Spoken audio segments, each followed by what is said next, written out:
Même quand la météo invite à profiter du soleil plutôt qu'à se terrer dans les sous-sols parisiens, il y a toujours foule à l'entrée des catacombes. 200 nouveaux visiteurs s'y engouffrent toutes les heures, attirés par le côté obscur de la ville lumière. À l'entrée, un message glaçant donne le ton. C'est ici l'empire de la mort. Commence alors une expérience spéciale, dans ce décor macabre, au milieu des crânes et des milliers d'ossements.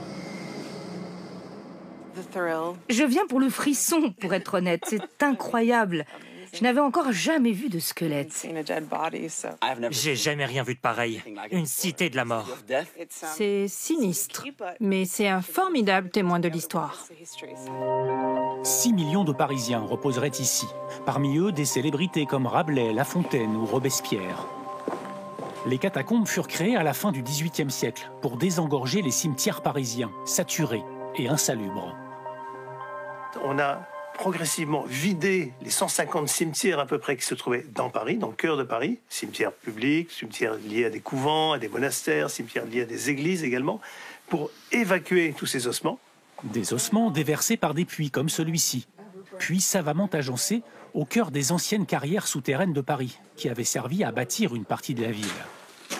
300 km de galeries interdites pour la plupart, et qui recèlent quelques curiosités rarement accessibles au public.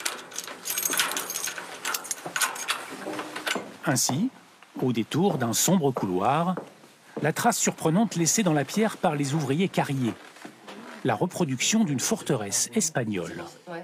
L'un des ouvriers a pris sur son temps personnel pour sculpter dans cette pierre calcaire. Et on peut l'imaginer comme quelqu'un qui a, je ne sais pas, rêvé d'être architecte ou qui a rêvé d'être sculpteur.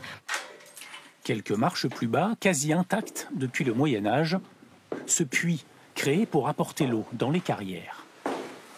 On est vraiment au plus profond des catacombes, à tel point qu'on a une remontée de la nappe phréatique. Le bain de pied des carriers, donc le nom qu'on a donné à ce bassin, faisait allusion au fait que, de par la transparence de l'eau, les visiteurs se retrouvaient souvent à se mouiller les pieds parce qu'ils ne la voyaient pas.